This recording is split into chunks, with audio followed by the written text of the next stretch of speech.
Don't just live for tomorrow, or just live in yesterday.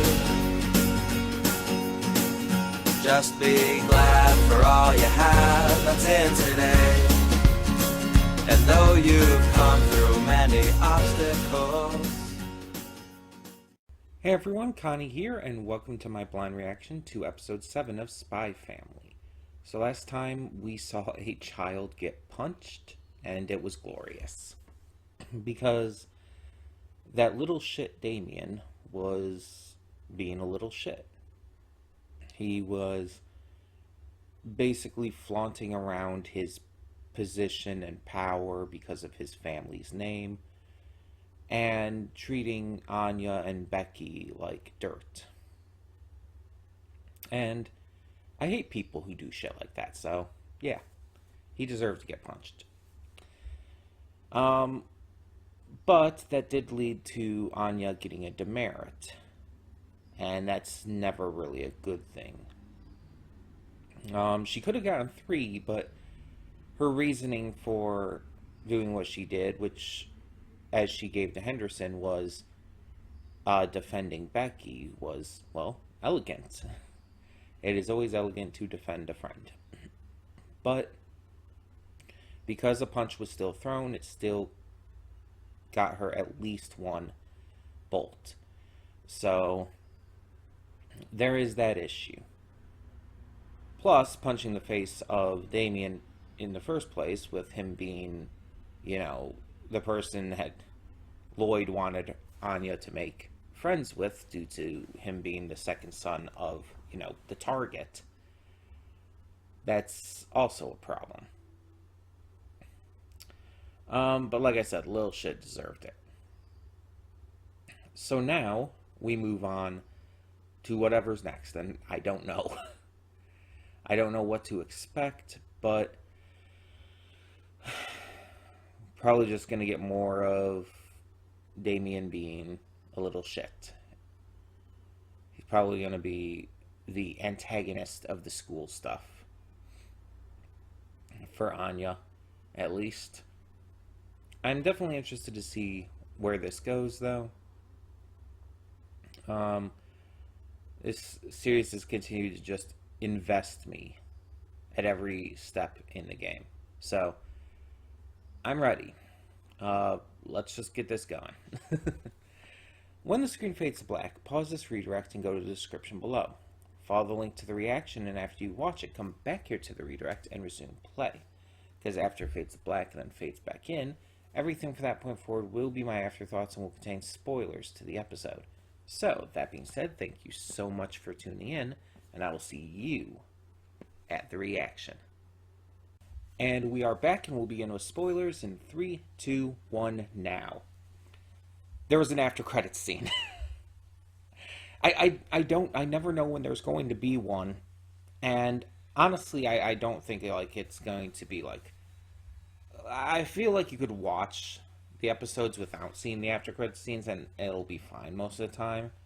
It's not like Tiger and Bunny that had that after credits scene showing Bunny being the partner to Tiger, and then, the next episode just starts after that. It's not like that kind of thing, which I think that's a mistake to do it that way. With this series, I think it'll be fine. But I did watch it, of course. And it was basically introducing us to Yuri, Yor's brother. It showed him talking to the guy from the party and finding out that Yor is, married to Lloyd. So, yeah. Just generally speaking, a short, quick, simple introduction to the character. We get to see what he looks like, and we get to have him find out about the situation. It was pretty simple, so it's not like I missed a lot in the reaction. There wouldn't have been much of a reaction to it. But let's talk about the episode. So, this episode is basically Anya trying to apologize to Damien while Becky keeps getting in the way. Um, but only because she knows her father wants her to. She doesn't want to. She has no real desire to. She's just doing it because her father wants to, and she believes that it'll help with world peace. Um, but Becky keeps dropping truth bombs this entire episode, saying that you don't need to apologize to him. You did nothing wrong. It was his fault. Stuff like that. And yeah, that's true. But it's still nice to apologize. It is. It's also nice to see Becky is becoming Anya's first friend here. Um, she's sticking up for Anya. She's really caring about her and everything. And yeah, it's clear it's because of Anya sticking up for her and everything. But it's still nice to see. Um, it's nice to see that Anya is at least making one friend. But Lloyd just can't let it go. Lloyd is so fucking worried about this. And, I mean, granted, this is his mission as a spy.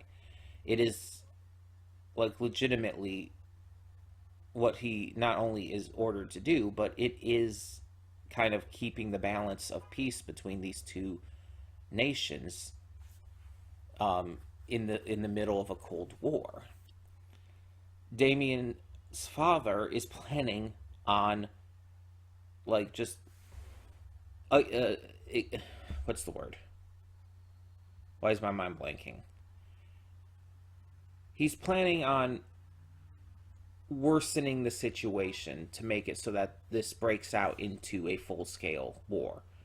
No more Cold War conflict, just full-scale battle. And so it is important. But this mission also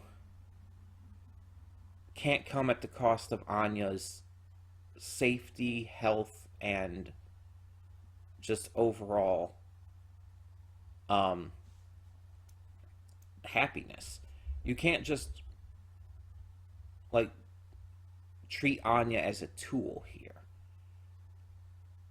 There's nothing right about that. This organization wise is like they're trying to do the right thing for peace and everything, but at the same time it's like you have to acknowledge like this is a little girl, a real human being. It's like you can't just use her as a tool. That's just not okay, no matter how you look at it. So it's like there's definitely some issue with this mission in its conception. But we can also see that Lloyd and Yor are luckily being good parents to her, even if they have some bumps here and there, which I think is pretty natural. I think even the best of parents have some bumps with their children here and there. It just happens. So everything kind of goes to shit though, because Damien ends up falling in love with her. And I want to talk about this. I don't like this trope. I have never liked this trope. I think it is an extremely dangerous trope, honestly. And here's what I mean. The idea of a character falling in love with someone who punched them or something like that. It's like, oh, this girl stuck up or stood up to me, so suddenly I'm in love with her. There are a lot of things wrong with that. One, if you fall in love with someone who attacks you, and mind you, I'm not like putting down Anya here at all. She was again in the right, but if you fall in love with someone who attacks you in the first place, there's something clearly wrong there. Because that's not healthy by any means. Also, it's just it's an idea that kind of breeds toxic relationships. Because think about it. Let's say they would end up getting together, and maybe like way, way, way down the line, what if there ends up being an abusive angle to their relationship, and that he didn't care because that's how he fell in love with her in the first place. So he just thinks that's normal of a relationship. He's letting himself be abused. And again, I'm not saying that Anya would ever do that. I'm just saying an example because this kind of stuff happens in real life. He let himself be abused just because it's like there's some meaning behind it.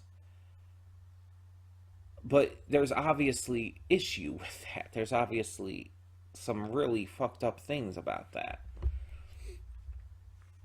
And honestly, another reason I just don't like this trope is because it's usually always played like this, between an antagonist character and a protagonist character. And sometimes it is used as a way to redeem the antagonist, but sometimes it's just used for comedic reasons. And considering all of the genuinely good comedy that this series has done thus far, this is the weak point. And I knew this show had to have a weak point somewhere. And this, in terms of the comedy and stuff, is very much it. It's not funny. It's not funny at all. Damien falling in love with Anya because she punched him is actually really concerning.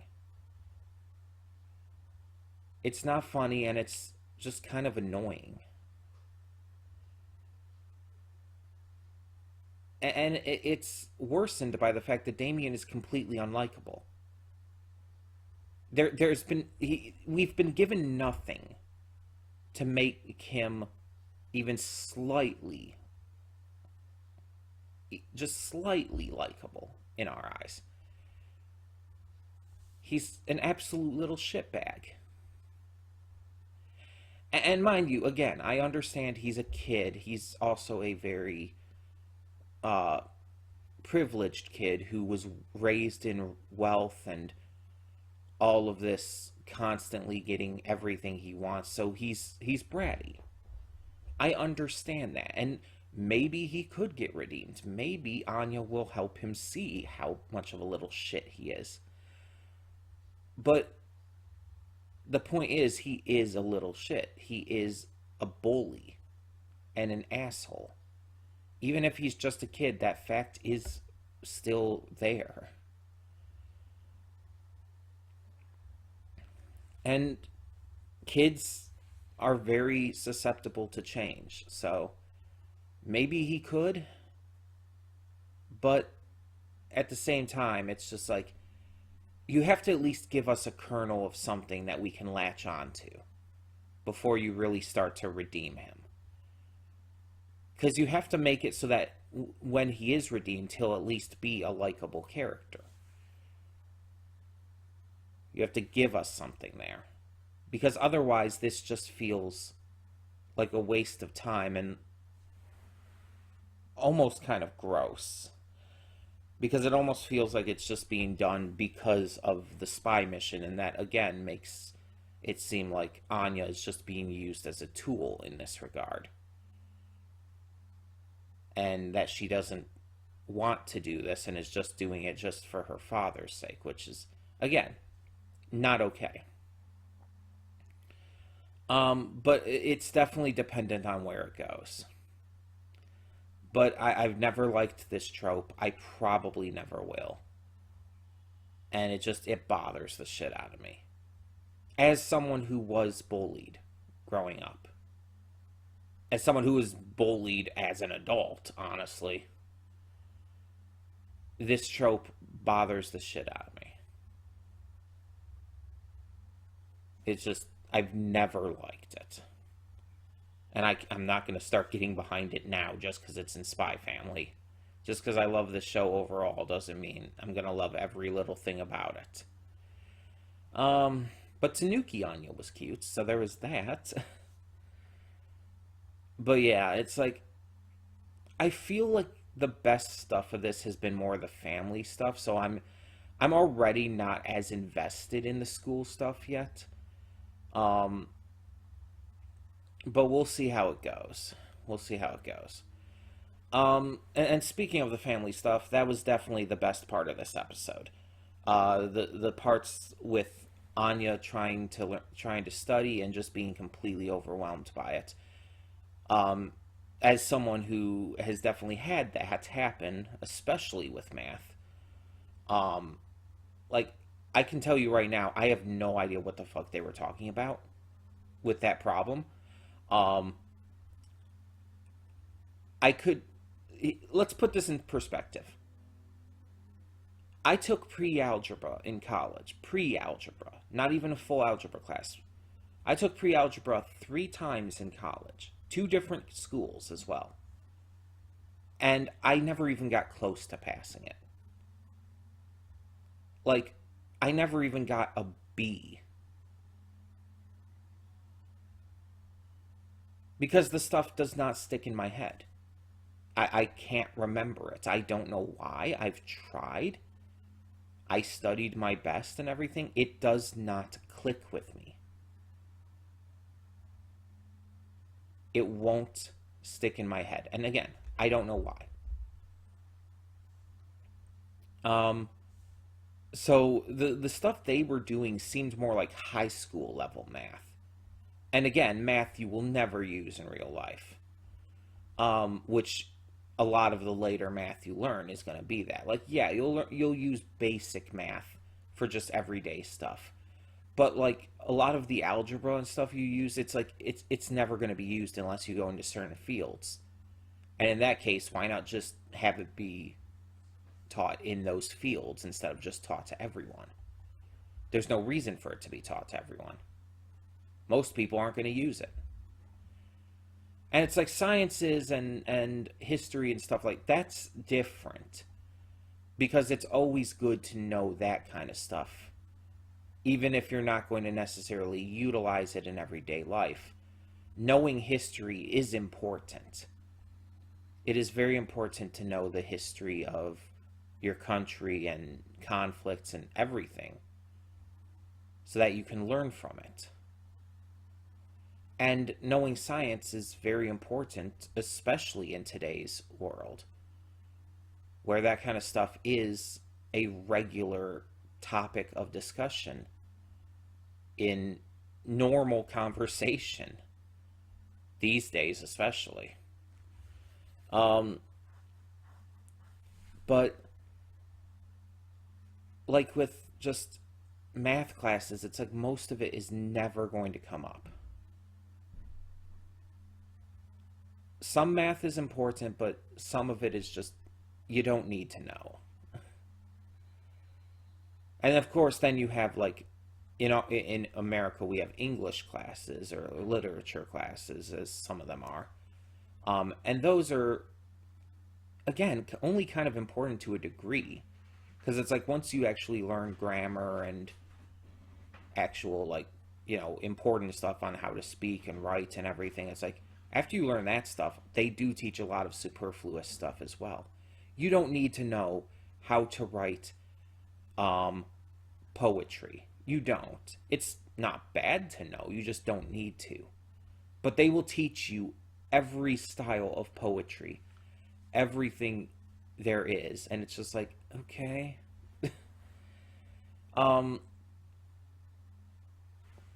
It's just there's a lot of superfluous learning in school. That's what I'm trying to get across with this. There is stuff that you just don't need to do. Male person.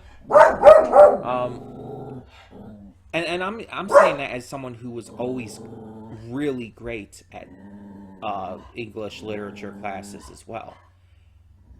So I'm saying that like there is stuff in there you don't need to know, even though I was like getting all A's and maybe a couple B's in those classes. Like that was this kind of stuff that I connected to. And even I'm saying like some of that stuff, it's like I've never used. But that's a lot more, like, there's going to be a lot more in that you use than math. Let's be honest. And again, the stuff that Anya was learning here seemed a little advanced for her age. So I don't blame her for getting overwhelmed by it. Like, that, again, that's almost seemed like high school level. So it's like, jeez.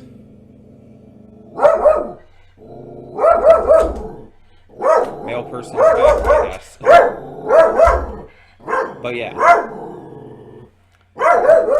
So, this was the first episode of the series.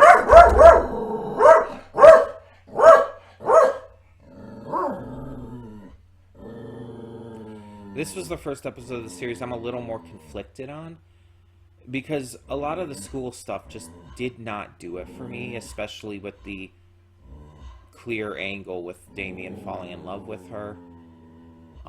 It just, no, not for me. And the school stuff in general, at least unless Henderson is involved, is just, I don't know, just not as interesting. I like the family stuff more. It's like, it's not bad. I'll still watch it. But it's definitely the weaker part of this series so far. Like, by a long shot. It's not even close. The comedy is less. The just interest factor alone is less. The characters are less interesting. Again, the only exception being Henderson, but he wasn't even in this episode. So it's like, what was even the point? But even as a weaker episode of this series, it was still good. It was still enjoyable. I still had fun with it. Even if there were things about it I wasn't too fond of. But tell me in the comments below, what did you think of this episode of Spy Family? And thank you so much for tuning in. For now, I'm Connie, and I'm signing off. See y'all next time.